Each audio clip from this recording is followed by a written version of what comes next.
On y est, le programme spécial de la 2.7 vient tout juste de sortir et on dirait qu'ils sont en train de préparer de très grosses dingueries pour la 3.0. On a eu des infos sur plein de nouveaux agents, un tout nouveau boss de fou malade. Attends, c'est la prochaine chasseuse du néant ça? Et c'est quoi cette cinématique de fou là? Ok. Reste là, aujourd'hui je vais te faire un petit résumé du programme spécial de la 2.7 pour que tout le monde soit opérationnel à sa sortie. La vidéo sera séparée en 4 parties. Tout d'abord on va checker la nouvelle histoire d'épilogue de cette 2.7 et dans quel contexte elle va se dérouler. Ensuite on va checker les 2 prochains agents avec la présentation de Nan Gong-yu et de Cixia, ainsi que toutes les nouveautés qu'elles apporteront avec elle. Ensuite on va voir tous les événements et les nombreuses récompenses prévues pour cette version. Et on finira avec la cinématique qui va tease la 3.0 et comme d'hab, je vous partagerai mon petit pressenti pour cette version. Allez, on commence sans plus tarder et laissez-moi vous remémorer la mémoire sur l'histoire principale et où on s'était arrêté. Souvenez-vous, la sécurité publique nous avait demandé de l'aide car des automates intelligents commençaient à attaquer un petit peu tout le monde sans aucune raison valable. Il s'avère que c'était un coup de Yukai qui avait même réussi à contaminer Arya, qui a dû être sauvée par Ferry grâce aux autres membres des Anges de l'Illusion et de Jane. Yukai avait fini son attaque terroriste en contaminant Vesper. Ah, je suis désolé, j'ai pas d'autre terme que celui-là. Mais tout ça s'était finalement bien terminé avec un combat final contre Vesper et nos protagonistes ont finalement pu sauver le nouvel an et le fêter à la nouvelle Eridu avec le concert des Anges de l'Illusion. Ça c'était pour l'histoire d'interlude, mais maintenant il est temps de repasser aux choses sérieuses. Un événement ultra attendu va arriver à la nouvelle Eridu avec le concours des champions des Néantres qui aura lieu dans la couronne extérieure et sera organisé par les Tops où de grandes récompenses ont attiré beaucoup de participants, dont nos protagonistes justement. On aura donc l'occasion de revoir d'anciennes factions qu'on connaît déjà comme les fils de Calydon et les lièvres rusés, donc on va pouvoir revoir les agents que l'on connaît déjà comme la Goat Caesar King, mais on aura aussi l'occasion de rencontrer de nouveaux personnages. La sécurité publique et Krampus vont aussi devoir participer à cet événement pour des raisons un peu plus confidentielles, et c'est dans ce contexte qu'on va devoir aider Cixia, qui a été chargée de traquer des étranges éthériens décolorés qui dégageraient une très faible activité éthérique. D'ailleurs, pendant notre enquête, on aura l'occasion de revoir Promea, qui a l'air de terrifier Cixia d'ailleurs. On a aussi eu une petite aperçu du boss principal de cette histoire, un homme mystérieux et recherché après la chute de Calydon, qui travaillerait maintenant en tant que mercenaire clandestin, connu sous le nom de Romuol. Je sais pas si je le prononce bien. Ils nous ont aussi montré la mécanique principale de Romuol avec sa barrière corruptrice qui devrait être brisée si on veut maximiser nos dégâts. Donc la 2.7 va être une version construite autour de cet événement du concours des champions des Néantres et malgré le fait qu'il soit pas directement lié à l'histoire principale, on risque quand même d'avoir quelques réponses sur les pouvoirs de Paeton, mais aussi énormément de nouvelles questions qui seront posées. Qui sont ces gens? Qui est cette personne sur laquelle la cinématique s'attarde beaucoup trop? Pourquoi Cixia est terrifiée par Promea? À qui appartenait cette voix dans la cinématique qui parlait du soleil, faisant sûrement référence à Sunbringer? A-t-elle un lien avec nos protagonistes? Tout ça sera répondu dans la toute nouvelle histoire d'épilogue, Iridian Sunset. Qu'est-ce que je présente bien quand même, c'est une petite dinguerie. En attendant, c'est tout ce que l'on sait pour l'instant de cette nouvelle histoire d'épilogue qui se déroulera aux côtés de Cixia. Et d'ailleurs, en parlant de Cixia, je crois qu'il est temps de vous présenter les 2 nouveaux agents et les nouveautés qu'ils apporteront avec eux. Et on va commencer tout de suite avec Nan Gong-yu. Nan Gong sera un tout nouvel agent de rang S de type confusion éther et fera partie des Anges de l'Illusion. Nan Gong aura un gameplay construit autour de sa gestion de ressources avec ses temps forts qui pourra se générer de différentes manières, mais surtout en infligeant des anomalies d'attributs. Avec suffisamment de temps forts, elle pourra déclencher jusqu'à 3 attaques chargées qui, comme tout stunner qui se respecte, accumulera beaucoup de confusion, mais aussi prolongera la durée de l'étourdissement et augmentera les taux d'accumulation d'anomalies de l'escouade. Ça fait beaucoup, quand même. Vous voulez pas lui rajouter un voile éthérique tant qu'on y est ?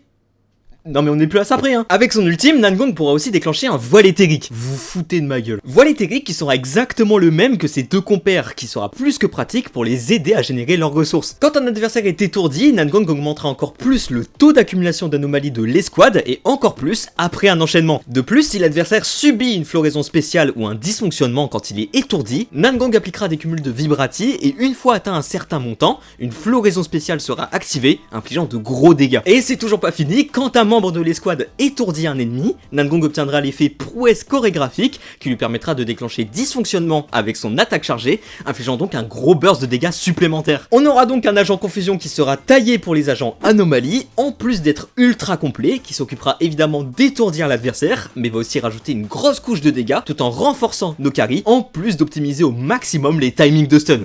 Il y a à boire et à manger dans ce kit, c'est délirant frère, c'est quoi ça? Bon, c'est clair que c'est un peu plus dur que d'appuyer sur l'attaque spéciale, et le pire avec tout ça c'est qu'on a encore des trucs à dire sur elle. Mais vous prenez pas trop la tête pour le moment, on en reparlera dans son guide, et d'ailleurs, vous savez quoi faire pour pas rater ça. Comme les autres agents, Nan Gong débarquera elle aussi avec son W Engine en plus de son tout nouveau skin. Alors il est très cool, hein, c'est pas le problème, mais 10 minutes d'interview avec les anges pour nous montrer ça, j'espère au moins qu'il sera bien vendu, voilà, c'est tout ce que j'ai à dire. Nangongyo sera disponible pendant la première phase de la 2.7 le 24 mars, et c'est Yidari qui reviendra avec elle aussi avec son W Engine. Bon, maintenant qu'on a fait le tour de la première phase de la 2.7, on va pouvoir s'attarder sur l'agent qui débarquera pour la seconde phase. Laissez-moi vous présenter Cynthia, le serpent froussard de la sécurité publique. C'est de loin l'un des titres les plus mauvais que j'ai pu donner à un agent, c'est terrible.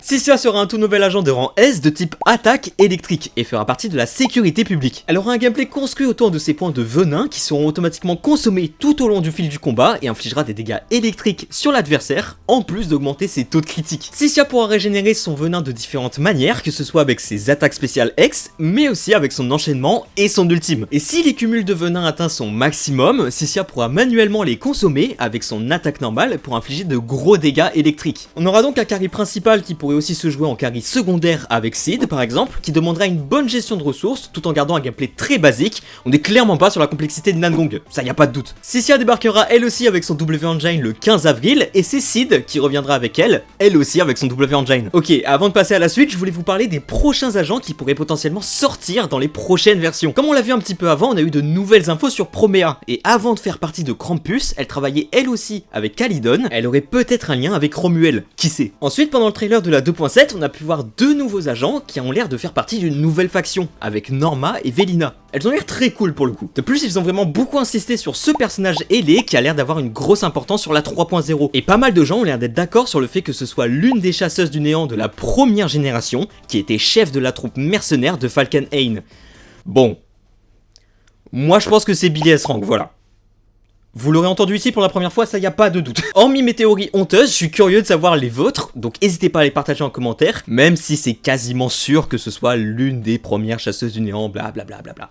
Bref, en tout cas je crois bien qu'on a fait le tour des agents qui arriveront et reviendront pour la 2.7 et maintenant on va pouvoir se pencher sur les nouveautés qu'ils apporteront avec eux. Bon déjà comme pour les autres agents, Nangong et Cynthia auront eux aussi leur événement de confiance et les récompenses qui vont avec, comme le fond d'écran ou les polychromes par exemple. Ensuite avec l'arrivée des nouveaux agents, deux nouveaux disques de poussée feront leur apparition, Bunny in Wonderland qui a l'air d'être orienté pour les agents défense et Note from the Chain qui a l'air d'être pour les agents Anomalie Glace, qui a l'air d'avoir la direction artistique de Promea et on peut donc sûrement partir du principe qu'elle sera de catégorie Anomalie Glace, même si ça reste qu'une théorie, attention. De plus, un tout nouveau W Engine, la marmite mijotante, sera disponible gratuitement grâce à un événement, par contre on n'en sait vraiment pas plus pour le moment. Tiens bah d'ailleurs en parlant d'événements, je crois qu'il est temps de passer aux events de cette 2.7, qui sera comme d'habitude une très grande source majeure de polychrome, et croyez-moi, encore une fois, on va très bien manger pour cette version. Bon pour commencer, je vous donne le petit code à rentrer en jeu pour avoir directement 300 polychromes, et faites vite, parce qu'il sera valable jusqu'au 16 mars. Et si vous vous demandez pourquoi c'est la première fois que je donne le code dans une vidéo, c'est parce que j'ai réussi à sortir la vidéo à temps, voilà. C'est littéralement un miracle. Ensuite, comme d'hab, je l'ai pas précisé tout à l'heure, mais on aura un event de connexion avec 10 bandes maîtresses et 10 poupons à récupérer pendant les semaines respectives de sortie de Nangong et Cynthia. Ok, maintenant on va pouvoir passer aux événements majeurs. Récemment, le restaurant Chaudron Frémissant s'est fait envahir de critiques négatives. Et dans l'événement Chronique des saveurs mijotées, on devra aider Blaze dans un mini-jeu où on devra préparer des fondus en choisissant des ingrédients et les assembler pour créer des combos de saveurs et augmenter nos points. C'est le classique événement Koulos avec un nouveau mini-jeu qui a l'air plutôt sympa. Je ne sais pas qui a dit cette phrase, ce n'est pas moi, si jamais. Ce n'est pas moi. C'est qui ce mec, frère?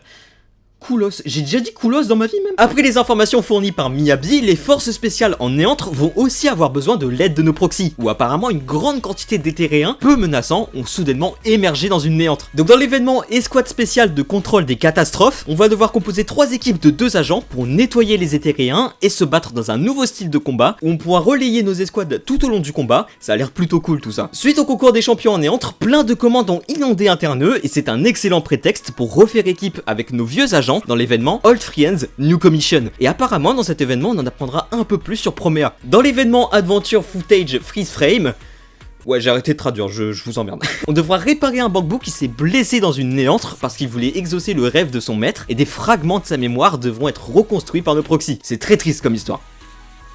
C'est l'event du puzzle camouflé, vous faites surtout pas avoir. Dans l'événement Charge Battle Against the Negative Reviews, un bambou se serait amusé à envoyer plein d'avis négatifs au business de tout le monde, dont la boutique de Yuzua, et on devra régler tout ça en faisant de petites commissions. Voilà, c'est tout, j'en sais pas plus que vous. Comme d'habitude en fin de version, les disques de poussée et les ressources de craft à Lane seront doublés pour faciliter le farm pour les nouveaux agents. Et en parlant de Lane, l'épreuve de combat simulée de l'agence a été mise à jour et dans l'événement épreuve raz-de-marée, on devra replonger dans la tour infernale pour découvrir les nouveautés, donc on aura de nouveaux adversaires et le système de bonus de score a été mis à jour, nous permettant d'accumuler des points même avec des agents qui sont sortis récemment. Bon bah ça y est, je crois bien qu'on ait fait le tour des nouveautés de la 2.7, il reste quelques petites nouveautés de facilité de vie, comme le tableau des scores qui sera disponible dans la défense de Shiyu, ou encore la personnalisation du profil qui a été facilitée. Mais globalement, je pense qu'on a tout dit. Et avant de vous donner mon ressenti sur cette version, il faut absolument que je vous parle du trailer de fou malade qu'ils ont balancé à la fin du programme spécial. Dans cette cinématique, on a pu assister à une discussion avec 3 très hauts gradés des tops, avec le sceptre de plomb, la couronne d'étain et l'anneau de cuivre, qui discutent de la situation à Wi-Fi et de la nouvelle chasseuse du néant. Ils ont aussi parlé du maire de Mayflower et les actions récentes du créateur qui ont l'air de les inquiéter. Et ils parlent des différents plans pour la suite. Ils parlent aussi des chasseurs du néant et les armes des 2 chasseuses du néant, sans queue et l'épée de King Ming, ont l'air de réagir à quelque chose. Le sceptre de plomb a aussi mentionné une île isolée qu'il devrait dominer. Et enfin, dans un bout de cinématique, on a pu apercevoir que Yukai fait équipe avec les tops. Alors est-ce qu'il fait vraiment équipe avec les tops ou est-ce qu'il fait équipe juste avec le sceptre de plomb? On sait pas vraiment pour le moment. Tout ce qu'on sait, c'est qu'ils en ont auprès de nos protagonistes, qu'ils appellent l'héritage de l'académie Helios et que ça annonce du très lourd pour la 3.0. Bon bah ça y est, je crois bien qu'on ait fait le tour des nouveautés de la 2.7, mais du coup, c'est quoi mon ressenti pour cette version? Et bah encore une fois, j'ai très hâte, mais cette fois-ci, ça va plus être en rapport avec le lore. Alors oui, l'arrivée de Nangang et Sissia me hype énormément, ne me faites pas dire ce que j'ai pas dit, mais évidemment qu'un retour dans la couronne extérieure, ça me parle à mort, et j'ai très hâte de redécouvrir cette zone. En plus, je trouve que le boss de cette histoire est ultra stylé, ça fait plaisir de voir des boss majeurs qui sont pas juste de gros éthériens importants du lore, mais plus des personnages plutôt niches qui sont quand même très travaillés. Sans parler des nouveaux agents qu'on va découvrir, que ce soit avec Promea et Sissia, la nouvelle faction avec Norma et Velina, mais aussi cette fameuse chasseuse du néant qui a l'air incroyable. Et puis cette cinématique. Non les gars, on va tellement bien manger pour la 3.0, je crois que personne n'est prêt, voilà, j'ose le dire. Et d'ailleurs, n'hésitez pas à me dire ce que vous pensez de cette version, je suis très curieux de connaître vos avis. Je profite du fait qu'on soit en fin de vidéo pour vous prévenir que j'ai enfin créé mon serveur Discord que vous pouvez rejoindre dès maintenant. Y a pas grand chose dessus pour le moment, mais je prévois de rajouter plein de fonctionnalités sympas, et si vous le rejoignez, vous pourrez aussi rejoindre mon cercle in-game pour qu'on fasse des trucs ensemble sur ZZZ, donc n'hésitez pas. S'il vous plaît, rejoignez-moi, je suis tout seul dedans, c'est terrible. Je suis en train de revivre mes heures de Clash of Clans là, c'est affreux frère. En tout cas, c'est tout pour moi pour cette vidéo, vous savez maintenant tout ce qu'il y a à savoir sur la 2.7. En espérant que cette vidéo vous a été utile, merci énormément d'avoir regardé la vidéo. N'hésitez pas à liker, commenter et même vous abonner, c'était Deepo. On se retrouve très vite pour une prochaine, prenez soin de vous.